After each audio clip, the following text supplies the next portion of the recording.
മഴതോരും മുമ്പേയുടെ ഇന്നത്തെ എപ്പിസോഡിലേക്ക് എല്ലാവർക്കും സ്വാഗതം. അങ്ങനെ നമ്മുടെ അലീനനെ ഫോൺ ചെയ്യുന്ന രേവതിക്കുട്ടി. ചേച്ചി, ഞങ്ങളൊന്ന് പോയിരുന്നു. എങ്ങോട്ടടി എന്ന് ചോദിക്കും. അത് ശരി, പറഞ്ഞിട്ടുണ്ടായിരുന്നില്ലേ ഷെറിനെ കാണാമെന്ന്. എന്നിട്ട് എന്തായിന്നൊന്നും ചേച്ചി ചോദിച്ചില്ലല്ലോ എന്ന് പറയും. അന്നാ ഞാൻ ചോദിച്ചിരിക്കുന്നു, നീ പറയും. ഞങ്ങളെ പോയി കണ്ടു, കാണാൻ പോയി. അവിടെ ചെന്നപ്പോൾ വല്ലാത്ത പ്രശ്നങ്ങളൊക്കെ ആയിരുന്നു എന്നറിയും. ഒച്ചയും ബഹളവും ലഹളയും. അതെന്താണെന്നറിയും. ഷെറിൻ ചേച്ചിയുടെ വിവാഹം കഴിഞ്ഞു, 2 വർഷത്തിന് മുന്നേ കഴിഞ്ഞു. 1.5 വർഷം ജീവിച്ചു. പിന്നെ ആ ചേട്ടൻ ആ ചേച്ചിനെ ഉപേക്ഷിച്ചു. അയ്യോ, അതെന്നാ പറ്റിയെന്നറിയും. അതറിയില്ല. ആ സമയത്തിന് ഷെറിൻ ചേച്ചി പെട്ടെന്ന് റൂമിൽ നിന്ന് വാതിൽ തുറന്ന് പുറത്തേക്ക് വന്നിട്ട്, നിങ്ങളെൻ്റെ കുഞ്ഞിനെ കൊന്നോ എന്നൊക്കെ ചോദിച്ച് ഞങ്ങളെത്തേക്ക് ഒരു ചാട്ടം. കുഞ്ഞിനെ കൊന്നോന്നോ? അതെന്താ അങ്ങനെ? ഷെറിൻ ചേച്ചി പ്രസവിച്ചിട്ടുണ്ട് എന്നറിയും. അപ്പോൾ പിന്നെ അതിൻ്റെ പിന്നിൽ എന്തൊക്കെയോ രഹസ്യങ്ങളൊക്കെ ഉണ്ടല്ലോ, കുറേ വിശേഷങ്ങൾ പറയാനുണ്ട് ചേച്ചി എന്ന് പറയും. അതൊക്കെ പോട്ടെ, ചേച്ചിയുടെ കാര്യം എന്തായി? ചേച്ചി വീട്ടിൽ സംസാരിച്ചോ? അവിടെ ചേച്ചി പോരുന്ന കാര്യം തീരുമാനിച്ചോ? ഞാൻ നാളെയും മറ്റന്നാളോ പോരും മോളെ. ചേച്ചി എങ്ങോട്ടാ പോണേ? നേരെ അങ്ങോട്ടേ വരുന്നുള്ളൂ. എനിക്ക് സന്തോഷമായി. ചേച്ചി ഇങ്ങോട്ട് തന്നെ വരണേ. ചേച്ചി വന്നിട്ട് നമുക്ക് ഇവിടെ മാമച്ചനങ്ങളെ കൊണ്ട് എവിടെയെങ്കിലും ഒരു നല്ല ജോലി സംഘടിപ്പിക്കാം. അത് മതി എന്ന് പറയും. അതെ മോളെ, അങ്ങോട്ട് തന്നെ വരുന്നേ. എന്നാലും എനിക്ക് നല്ല വിഷമമുണ്ട്. ഇനി എന്തിനു ചേച്ചി വിഷമിക്കണേ? ചേച്ചി അതിൻ്റെ ഉള്ളിൽ നിന്ന് രക്ഷപ്പെട്ടെന്ന് വിചാരിച്ചാൽ മതി. എടി, എൻ്റെ അമ്മയും സഹോദരങ്ങളൊക്കെ അല്ലേ, ഇതെൻ്റെ വീടല്ലേ. ഒരു വിഷമം എനിക്കില്ലാണ്ടിരിക്കുമോ? അത് അവർക്കും കൂടി തോന്നണ്ടേ? 22 വർഷങ്ങൾക്ക് മുന്നേ ചേച്ചിനെ വേണ്ടാണ്ട് തള്ളിയവരല്ലേ, പിന്നെ ചേച്ചിക്കും വേണ്ടവരാ. അങ്ങനെ പറയും. ശരി, ഞാൻ പിന്നെ വിളിക്കാമെന്ന് പറഞ്ഞ് ഫോൺ വയ്ക്കും. പിന്നെ കാണിക്കുന്നത് മുത്തശ്ശിയുടെ മുറിയിൽ ഇങ്ങനെ വിഷമത്തോടെ വന്നു കഴിഞ്ഞിട്ട് നമ്മുടെ കൃഷ്ണമോൾ നിൽക്കുന്നുണ്ട്. എന്താ മോളെ എന്ന് ചോദിക്കും. കൃഷ്ണമോളെ കൈ പിടിച്ച് മുത്തശ്ശി, അലീന ചേച്ചി ഒന്നും പറഞ്ഞില്ലേ? പറഞ്ഞു. മുത്തശ്ശിക്ക് വിഷമമൊന്നുമില്ല അലീന ചേച്ചി പോണേൽ? ഞാൻ വിഷമിച്ചിട്ട് എന്താ കാര്യം മോളെ? മുത്തശ്ശിക്ക് പോണ്ടാന്ന് പറഞ്ഞൂടെ? ഞാൻ പോണ്ടാന്ന് പറഞ്ഞിട്ട് കാര്യമുണ്ടോ? അവളെ നിർത്തേണ്ട ആൾക്കാർ ഇവിടെ നിർത്തണ്ടേ? ഇവിടെ ഉള്ളവർക്കൊക്കെ തലയ്ക്ക് വെളിവില്ല എന്ന് പറയും. അമ്മ എന്ത് തന്നെയാണ് ചേച്ചിനെ ഇങ്ങനെ വിഷമിപ്പിക്കുന്നത്? തെറ്റ് ചെയ്ത ആൾക്കാരെയൊക്കെ പിടിച്ച് സുരക്ഷിതാക്കി, എന്നിട്ട് തെറ്റ് ചെയ്യാത്ത ആളെ വീടിന് പുറത്താക്കുന്നു. നല്ല നിയമങ്ങളൊക്കെ ഈ വീട്ടിൽ നടക്കുന്നത്. അമ്മ ശരിയില്ല. ഇപ്പം കണ്ടില്ലേ, രോഹിത്തേട്ടനും ശരിയില്ല എന്ന് പറയും. എന്തൊരു നല്ല സ്വഭാവമായിരുന്നു ആ രോഹിത് മോന്. ആ ഹരിശങ്കറിൻ്റെ കൂടി അവൻ നശിച്ചു എന്ന് മുത്തശ്ശി പറയുന്നു. ബാബി ചേച്ചി മാത്രം നല്ലതൊന്നല്ല മുത്തശ്ശി. മോളെ, നീ എന്താ പറയണേ? അവൾക്കും വല്ല പ്രേമൊക്കെ ഉണ്ടോ? ഉണ്ടെന്ന്. രാത്രി പാതിര വരെയും ഭയങ്കര ചാറ്റിങ്ങാ. ഇന്നാൾ ഞാനൊരു ഫോട്ടോ കണ്ട്. 10 പൈസയ്ക്ക് കൊള്ളില്ലാത്തൊരു ചെക്കൻ. ചോദിച്ചപ്പോൾ ഫ്രണ്ടാണെന്ന് പറഞ്ഞേ. മോളെ, നിനക്ക് വൈജിയോട് പറഞ്ഞൂടെ എന്ന്? എന്ത് കാര്യം മുത്തശ്ശി? ഇപ്പം തന്നെ കണ്ടില്ലേ, തെറ്റ് ചെയ്യാത്ത അലീന ചേച്ചിനെ പറഞ്ഞയച്ചിട്ട് തെറ്റ് ചെയ്ത് രോഹിത്തേട്ടനെ സപ്പോർട്ട് ചെയ്ത് നിൽക്കണത്. പിന്നെ എന്താ കാര്യം? മുത്തശ്ശി എന്നെ അമ്മനോട് പറയണം. അലീന ചേച്ചി ഇല്ലാണ്ട് മുത്തശ്ശിയുടെ കാര്യങ്ങളൊന്നും നടക്കില്ല.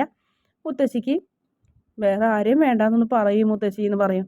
അലീന ചേച്ചി പോയാൽ ഈ വീട് മരുഭൂമി പോലെ ആവും എന്ന് പറഞ്ഞ് കൃഷ്ണമോള് വിഷമത്തോടെ പുറത്തേക്ക് പോകും.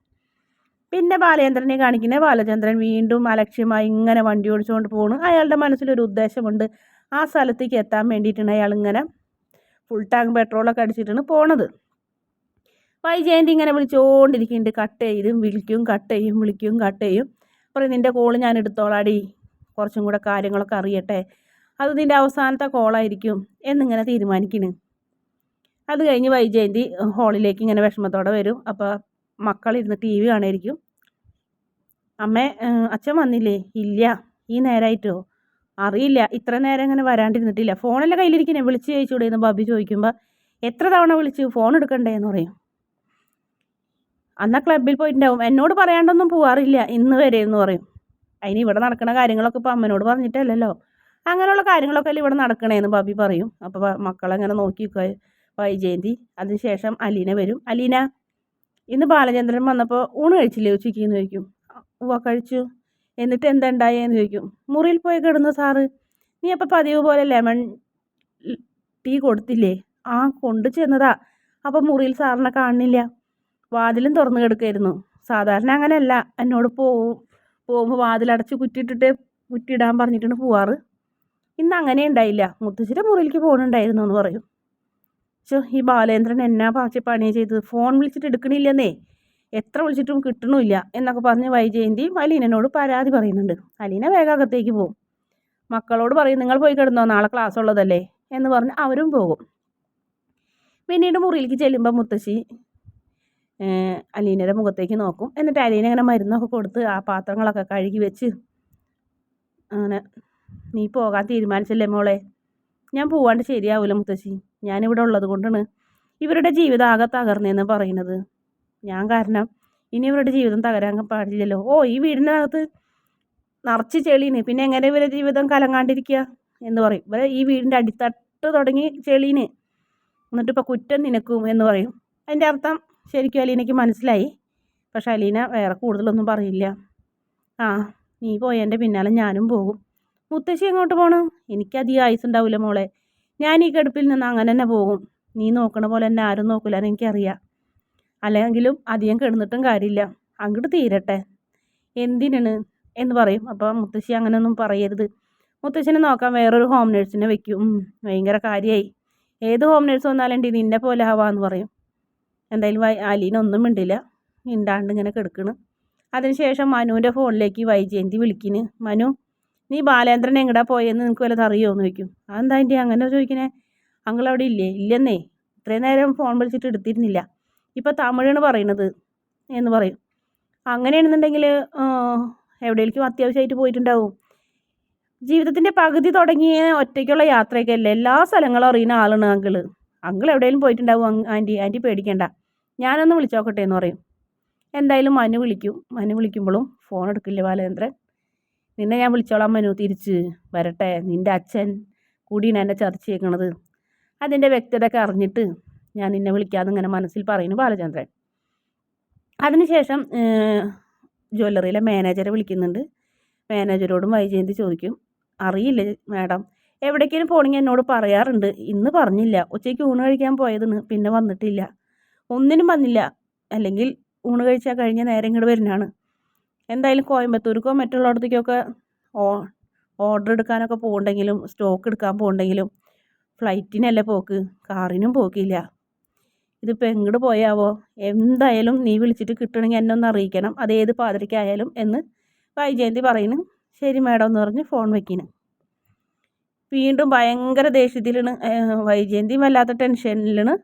ബാലേന്ദ്രൻ അതിനേക്കാളും വലിയ ദേഷ്യത്തിലും വിഷമത്തിലൊക്കെയാണ്. വിളിച്ചിട്ടും ഫോൺ എടുക്കണില്ല. അങ്ങനെ നമ്മുടെ ബാലചന്ദ്രൻ നേരെ പോകുന്നത് വൈജയന്തിയുടെ സഹോദരൻ ഗംഗാധരൻ്റെ അടുത്തേക്കാണ്. തമിഴ്നാട്ടിലാണ് ആളെ കണ്ടു കഴിഞ്ഞപ്പോൾ ഇങ്ങനെ ബാലേന്ദ്രനെ കണ്ടപ്പോൾ വലിയ സന്തോഷത്തോടെയൊക്കെ ഇനി അയാൾ സ്വീകരിക്കുന്നത്. പക്ഷെ പിന്നെ കാണിക്കുന്നത് പ്രമോ ഭാഗങ്ങളൊക്കെ ഉണ്ടോ. ദേഷ്യത്തോടെ തന്നെ ബാലേന്ദ്രൻ പറയുന്നു, എനിക്ക് സത്യങ്ങളൊക്കെ അറിയണം, ഞാൻ എല്ലാം അറിഞ്ഞിട്ടാണ് ഗംഗേട്ട അങ്ങോട്ട് വന്നേക്കണത്, എനിക്കെല്ലാം അറിഞ്ഞേ പറ്റൂ എന്ന് പറയുന്നു. അപ്പോൾ എന്തായാലും ഗംഗാധരനും ഭാര്യയും ആകെ ടെൻഷൻ അടിച്ച് പേടിച്ച് ബാലേന്ദ്രൻ എല്ലാ സത്യം അറിഞ്ഞിട്ടുണ്ട്, അപ്പം ഇനിയൊന്നും പറയാണ്ട് കാര്യമില്ല. അങ്ങനെ അയാളിങ്ങനെ വിഷമിച്ചും പേടിച്ചും പറയുന്നു, 22 വർഷങ്ങൾക്ക് മുന്നേ വൈജി ഒരു പെൺകുഞ്ഞിനെ പ്രസവിച്ചിട്ടുണ്ടെന്ന് പറയും. അത് കേട്ടോടുകൂടി അയാൾ അവിടെ തകർന്ന് ആ സോഫയിലേക്ക് വീഴാണ്. അതിനുശേഷം അയാളോട് പറയുന്നത്, എനിക്ക് അവളെ ചോദ്യം ചെയ്യണം, പക്ഷേ വേറെ ആരും ഉണ്ടാവാൻ പാടില്ല എന്നിങ്ങനെ ദേഷ്യത്തോടെ പറയുന്ന ഭാഗമാണ് കാണിക്കുന്നത്. അതേപോലെ തന്നെ അലീന മുകളിലേക്ക് ഓടി ചെല്ലുന്നൊരു ഭാഗവും വൈജയന്തി കാറിൽ ഇങ്ങനെ പാഞ്ഞു പോകുന്നൊരു ഭാഗം കൂടിയൊക്കെ കാണിക്കുന്നുണ്ട് പ്രമോയുടെ അവസാന ഭാഗത്ത് തന്നെ. എന്തായാലും ബാലേന്ദ്രൻ എല്ലാം അറിഞ്ഞു എന്നുള്ള കാര്യം വൈജയന്തി അതോടുകൂടി മനസ്സിലാക്കുന്നുള്ളൊരു ഭാഗം കൂടിയാണ് പ്രൊമോയിൽ കാണിക്കുന്നത്. അങ്ങനെ ഇന്നത്തെ എപ്പിസോഡിൻ്റെ അവസാന ഭാഗത്ത് വൈജയന്തിനെ ചോദ്യം ചെയ്യുന്നതാണ് ബാലചന്ദ്രൻ. ചോദ്യം ചെയ്യണ മാത്രമല്ല, തോക്കൊക്കെ എടുത്ത് കഴുത്തിലേക്ക് ചൂണ്ടുന്നുണ്ട്.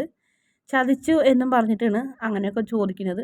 അങ്ങനെ വൈജയന്തിനെയൊക്കെ കാണിച്ചുകൊണ്ടാണ് ഇന്നത്തെ എപ്പിസോഡിൻ്റെ അവസാന ഭാഗം. വീഡിയോ ഇഷ്ടപ്പെടുകയാണെങ്കിൽ ചാനൽ ഒന്ന് സബ്സ്ക്രൈബ് ചെയ്യണേ.